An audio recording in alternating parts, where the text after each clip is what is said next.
Ciao amici, dopo aver utilizzato per un po' di tempo il Kugo M4 Pro e dopo essermi proprio innamorato di questo benedetto Kugo per tanti motivi che vi proverò ad elencarvi di seguito, ho fatto un grande salto e sono passato allo Xiaomi Mi Pro 2.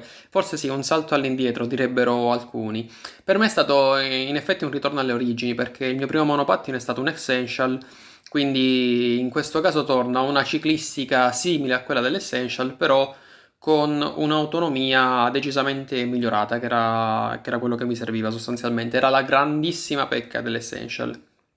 Ora, si tratta di una scelta che magari potrebbe essere criticabile e criticata da molti, però è nel mio caso dettata dall'uso che faccio di questo benedetto monopattino. Io faccio per lo più tragitti cittadini e ho necessità di poter trasportare facilmente questo mezzo di trasporto di micromobilità, quindi il monopattino deve essere non troppo leggero, non troppo pesante, non troppo ingombrante, deve poter stare richiuso tranquillamente in ufficio senza occupare troppo spazio, deve essere possibile portarlo in un locale, deve essere possibile portarlo facilmente in metro. Ebbene, da questo punto di vista, e deve avere autonomia buona che mi consenta di andare e tornare dall'ufficio. Bene, da questo punto di vista lo Xiaomi Mi Pro 2 in effetti è meglio rispetto al Kugo. Certo, il Kugo è più stabile, è molto più stabile, anche indipendentemente dal terreno, dalla tipologia di terreno e anche dalle sconnessioni che ci sono sul terreno. Non c'è paragone in termini di sicurezza che viene trasmessa dal mezzo.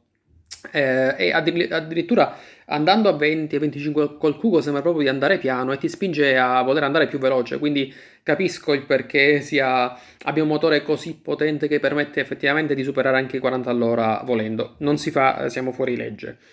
Poi ha una pedana più larga del Mi Pro 2, che quindi anche questo aiuta nella stabilità. Chiaramente pneumatici più grossi, sospensioni anteriori e posteriori, e sembra quasi sprecato da usare entro i limiti di legge.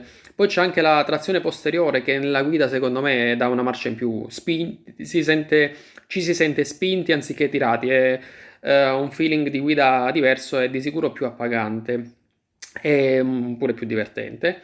Un difettuccio che avevo trovato era la copertura dei parafanghi, che non era il massimo, però probabilmente dettata dal fatto che questo difetto era dettato dal fatto che le ruote fossero un pochino più grandi, quindi il parafango tutto sommato le coprisse un po' meno. E poi il parafango dietro era meno avvolgente rispetto a quello per esempio dello Xiaomi, e quindi qualche schizzetto mi arrivava sui pantaloni.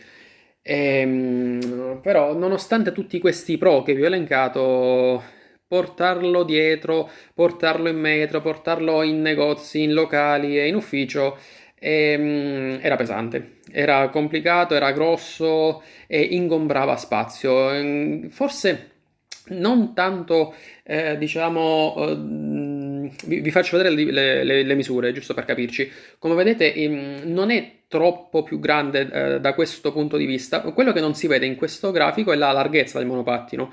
Il cubo è molto più largo e in ufficio, messo in un corridoio, vi assicuro che fa la differenza. Così come in un locale, un monopattino largo sta meno bene rispetto a un monopattino stretto, come può essere lo Xiaomi oppure il Nineboot, per esempio. Stesso discorso, sono monopattini molto più stretti rispetto al cubo. Poi un altro parametro a favore dello Xiaomi è che ha meno parti in movimento, quindi non ha sospensioni, non ha il manubrio per esempio regolabile. Questo determina un numero di rumorini inferiore e credo anche una necessità di manutenzione inferiore. Poi c'è un solo freno, l'altro è a motore, mi riferisco allo Xiaomi Mi Pro 2, l'altro è il freno motore con il recupero dell'energia. E anche questo dovrebbe determinare interventi di manutenzione minori rispetto a quelli che possiamo avere con un Kugo. Quindi, cercando un pochino di tirare le somme, mi sono pentito di questo cambiamento? Risposta secca: no, perché lo Xiaomi risponde meglio a quelle che sono le mie esigenze di mobilità e di trasporto di mezzi di questo tipo. Si carica più facilmente in macchina pure. Ha un peso che è di 14,2 kg contro il cubo che ne pesava 22,5, quindi la differenza si fa sentire, vi assicuro. Se lo si porta in giro sulle scale, insomma, la differenza c'è. Dirvi però che il cubo non mi manca è sbagliato, è una bugia, quindi sì, un po' mi manca la stabilità, mi manca il sentirsi su un mezzo di categoria superiore, questo sì, però allo stato attuale, per l'utilizzo che devo fare io, il cubo era sprecato, a volte diventava scomodo. In questo caso lo Xiaomi ha un'autonomia buona, inferiore a quella del Cubo, però assolve perfettamente per quello che mi serve, per l'utilizzo che ne faccio io, e quindi direi che non me ne pento e ditemi un po' pure la vostra nei commenti.